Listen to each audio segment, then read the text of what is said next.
When you use your sink or shower in your Solis, all the wastewater is going to go into the gray tank. And when it's time to dump your gray tank, you're going to find the fixtures to do that right here on the driver's side of your Solis. It's this cover and this handle that's going to operate the tank valve. To empty the tank, you'll need to go to an RV dump station, and there are apps and online resources to help you find them.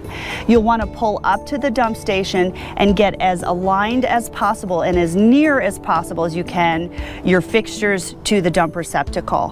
From there, you want to put on some gloves and then go grab your dump hose. The drainage hose for your Solis is located over here on the passenger side, just in front of the rear wheel. You just open the latch like that, open the cover, pull out the drainage hose, and then take it to the other side. Now that you're ready to dump, remove this cover.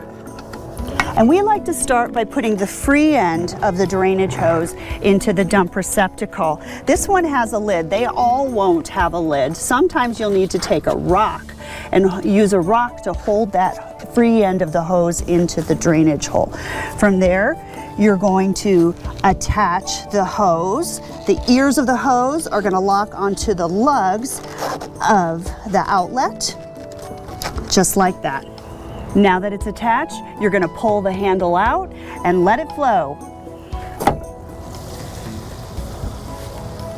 And now you just wait for the tank to drain. When it's done draining, close the valve, twist off the hose, and put the cap back on.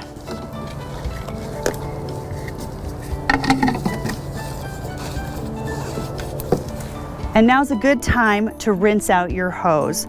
You can find hoses at some dump stations for just this purpose.